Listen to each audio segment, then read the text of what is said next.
সিরিয়ায় ইরানের কনসুলেটে হামলা ও ইরানি জেনারেলের মৃত্যুর জবাবে ইসরায়েলে প্রথমবারের মতো শত শত ক্ষেপণাস্ত্র ও ড্রোন হামলা চালিয়েছে তেহরান। যদিও এসব ক্ষেপণাস্ত্র ও ড্রোনের ৯৯% আকাশেই ধ্বংস করার দাবি জানিয়েছে ইসরায়েল। এর মধ্যেই সবার মনে এই প্রশ্ন দেখা দিয়েছে যে এখন এর জবাবে কি করবে ইসরায়েল, অর্থাৎ ইরানের হামলার জবাব কিভাবে দেবে তারা।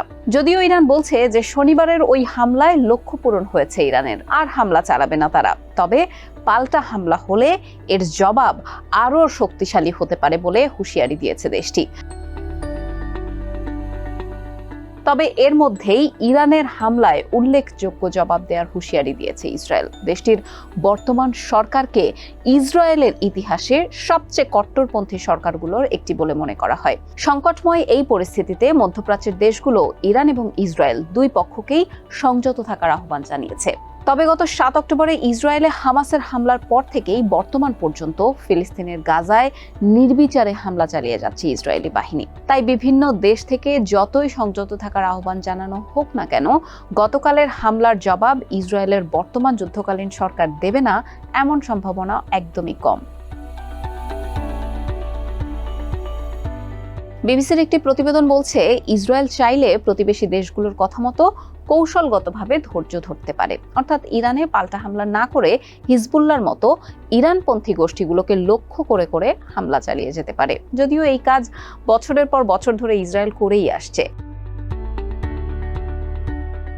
আবার ইসরায়েল যদি প্রতিশোধ নিতেই চায়, তাহলে শনিবার যেসব ঘাঁটি থেকে ইরান হামলা চালিয়েছিল সেখানে দূরপাল্লার ক্ষেপণাস্ত্র ছুটতে পারে তারা, অথবা আরো বড় পরিসরে কিছু করতে চাইলে তারা ইরানের শক্তিশালী রেভলিউশনারি গার্ড কোর IRGCর বিভিন্ন ঘাঁটি ও প্রশিক্ষণ কেন্দ্র ও কমান্ড সেন্টারে হামলা করতে পারে। তবে এতে ইরানের পাল্টা প্রতিশোধ নেওয়ার ঝুঁকিও বেড়ে যাবে। এদিকে একটা প্রশ্ন ওঠে যে এখন যুক্তরাষ্ট্র কি করবে? ইসরায়েলের পক্ষ নিয়ে কি মার্কিন বাহিনী তেহরানের সঙ্গে যুদ্ধে জড়াবে? উপসাগরীয় অঞ্চলের 6টি আরব দেশে যুক্তরাষ্ট্রের সামরিক স্থাপনা রয়েছে। মার্কিন সেনারা সিরিয়া, ইরাক ও জর্ডানে অবস্থান করছেন। যুদ্ধের ব্যাপ্তি বাড়লে এসব দেশে মার্কিন বাহিনী ইরানের ক্ষেপণাস্ত্রের নিশানা হতে পারে বলছে বিবিসি।